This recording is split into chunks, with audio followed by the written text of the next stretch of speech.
मेरे बेस्ट गुरु YouTube channel में आप सभी को नमस्कार। आज मैं आपको एक टोपी बेचने वाले व बंदरों की 4 पीढ़ियों की कहानी एक नए अंदाज में व नए तरीके से बताने जा रहा हूँ। आप प्रथम पीढ़ी की कहानी से भली-भांति परिचित हैं। मेरा यह चैनल ऑल इन वन है। यहाँ आपको जल्द ही 2 दिनों में एजुकेशन से रिलेटेड समस्त वीडियोज़ जैसे रीट एग्ज़ाम व अन्य प्रतियोगी परीक्षाओं की तैयारी के व आर्ट, क्राफ्ट, डांसिंग आदि के वीडियोज़ नए अंदाज में व नए तरीके से मिलेंगे। अतः मेरे चैनल को सब्सक्राइब अवश्य करें, बेल आइकन को प्रेस करें ताकि मेरे नए वीडियोज़ की नोटिफिकेशन आपको मिल जाए। स्टार्ट करते हैं आज का टॉपिक।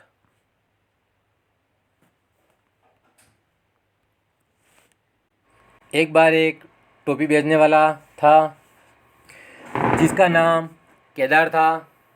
वह गांव-गांव जाकर टोपियाँ बेचता था और अपना गुजारा करता था। वह प्रतिदिन एक जंगल से गुजरता था। एक दिन रास्ते में थक जाने के कारण एक पेड़ के नीचे सो गया। उसी पेड़ पर कुछ बंदर रहते थे।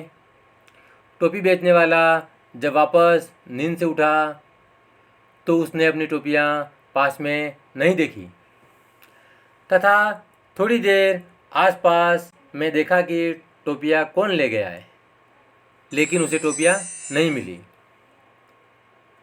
अंत में उसकी नज़र पेड़ के ऊपर टोपियाँ पहने हुए बंदरों पर पड़ी। उसने थोड़ी देर बंदरों से टोपियाँ लेने का प्रयास किया, लेकिन नाकाम रहा। फिर उसने बंदरों को पत्थर मारे। बंदरों ने बदले में फल तोड़कर मारे। तब उसके दिमाग में विचार आया कि बंदर अपनी नकल करते हैं। अतः उसने अपने सिर की टोपी निकालकर ज़मीन पर डाल दी। तब बंदरों ने भी उनके सिर के ऊपर से टोपी उतारकर ज़मीन पर फेंक दी। इस तरह टोपी बेचने वाला टोपियाँ एकत्रित करके अपने घर की ओर चल दिया। यहाँ हमें यह शिक्षा मिलती है कि मुसीबत में हमें घबराना नहीं चाहिए, बल्कि हमें अच्छी तरकीब सोचनी चाहिए तथा समस्या का सामना करना चाहिए, जैसा कि केदार ने अपने दिमाग का उपयोग कर किया। यहीं से दूसरी पीढ़ी की कहानी शुरू होती है। हम भारतीयों की एक बड़ी समस्या यह है कि दिन भर की सारी घटनाएं जब तक हम अपनी पत्नी, बच्चों, दोस्तों व माता पिता के साथ शेयर नहीं करते हैं, तब तक रात को नींद नहीं आती है। अतः केदार भी वही किया करता था।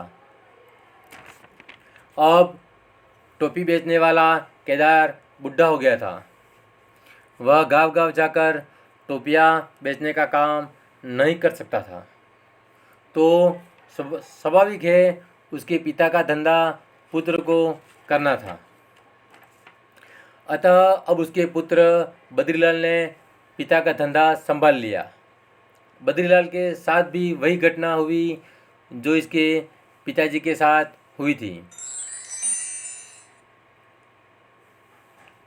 वह भी उसी पेड़ के नीचे सोया। बंदर ऊपर से आए और टोपियाँ लेके चले गए, लेकिन जब बद्रीलाल की नींद खुली तो उसने टोपियाँ नहीं पाई। तो उसे अपने पिताजी की बात याद आ गई कि बेटा, जब ऐसी मुसीबत में फंस जाओ तो तुम भी ऐसा ही करना।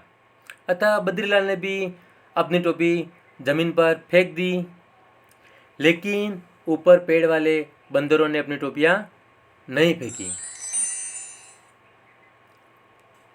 तब बद्रीलाल विचार करने लगा कि मेरे पिताजी के समय तो बंदरों ने अपनी टोपियाँ फेंक दी थी, लेकिन अब क्यों नहीं फेंकी।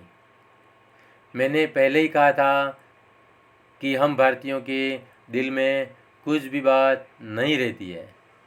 अतः उनमें से एक बंदर भी बहुत उतावला था, जो बोल पड़ा कि जैसे तुम्हारे पिताजी ने तुमको कहानी सुनाई, वैसे ही हमारे पिताजी ने भी हमको कहानी सुनाई थी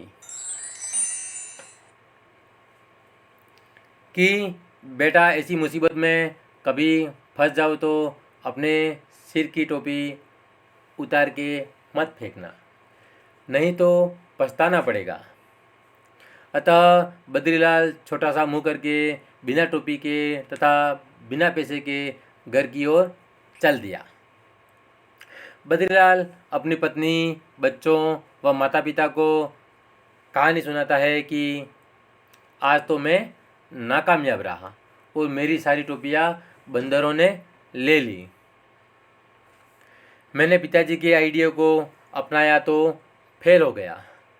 यहाँ उसे घर वालों की डांट खानी पड़ी। तब बद्रीलाल के पिताजी ने कहा कि हमारा समय अलग था, समय के साथ साथ सब कुछ बदलता है। अतः अब तो बंदर भी आधुनिक हो चुके हैं। अतः बेटा समय के अनुसार अपने धंधे में भी बदलाव करना पड़ेगा, क्योंकि जो समय के साथ नहीं चलता है, समय उसे पीछे छोड़ देता है। पिताजी की यह बात बद्रीलाल को जच गई। अतः अब बद्रीलाल ने अपने धंधे में नई टेक्नोलॉजी का उपयोग करना शुरू किया। एक दिन फिर बद्रीलाल को उसी पेड़ के नीचे फिर सोना पड़ा। फिर वही घटना हुई। बंदर पुनः टोपियाँ लेकर पेड़ पर चढ़ गए। जब बद्रीलाल नींद से जागा तो उसे टोपियाँ नहीं मिली, लेकिन बद्रीलाल ने चिंता नहीं की और अपने जेब से रिमोट निकाला व एक बटन दबाई। सारी टोपियाँ उड़ के बद्री के पास आ गई। अब बद्री खुश था, क्योंकि उसने बिना किसी परेशानी के उसकी टोपियाँ पा ली। अब यह शिक्षा मिलती है कि हमें समय के साथ साथ चलना चाहिए। हमें अपने माता पिता व बड़ों की बात को सुनना चाहिए, क्योंकि वो यही चाहते हैं कि उनके साथ जो हुआ है वो हमारे साथ नहीं हो। उन्होंने जो गलतियाँ की हैं वह उनके जो विचार थे उनसे हमें बहुत कुछ सीखने को मिलता है। इसीलिए हम धीरे धीरे नवीन टेक्नोलॉजी की ओर बढ़ रहे हैं, लेकिन हमें नवीन टेक्नोलॉजी का अच्छा उपयोग करना चाहिए। साथियों, ऐसा ही इस लॉकडाउन में हमारे साथ भी है। अतः मैंने भी अपने व्यवसाय में ऑनलाइन टेक्नोलॉजी का उपयोग कर आपको ज्ञान बांट रहा हूँ।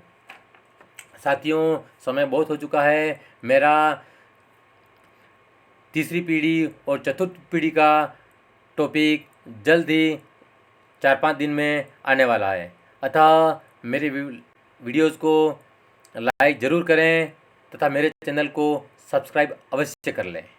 धन्यवाद।